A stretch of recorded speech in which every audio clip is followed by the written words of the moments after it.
Moscow upping the ante today, telling Britain it must send home more than 50 of its diplomatic workers in Russia.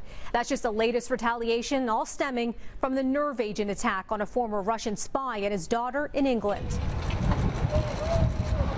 Let's start in St. Petersburg, where the American flag was removed from the U.S. consulate building today after Russia ordered the closure of the site and the expulsion of 60 U.S. diplomats. This a direct response to similar measures taken against Russian envoys in the U.S. More than 20 countries, including Canada, have expelled reps from Moscow after the U.K. blamed Russia for the poisoning of Sergei Skripal and his daughter Yulia in Salisbury on March 4th.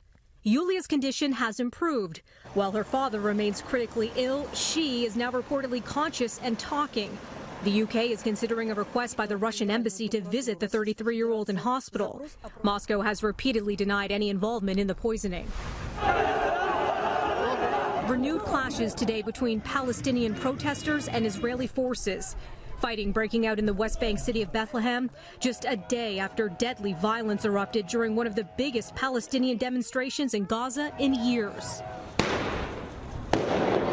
16 Palestinians were killed yesterday by Israeli soldiers who confronted some of those taking part in the planned 6-week-long protest, demanding Palestinian refugees be allowed to return to what's now Israel.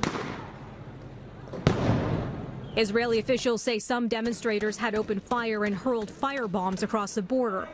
Funerals were held today for those killed. At an emergency session yesterday, the United Nations Security Council condemned the violence and expressed fears the situation in Gaza could deteriorate further in the coming days. We urge those involved to take steps to lower tensions and reduce the risk of new clashes. Bad actors who use protests as a cover to incite violence endanger innocent lives.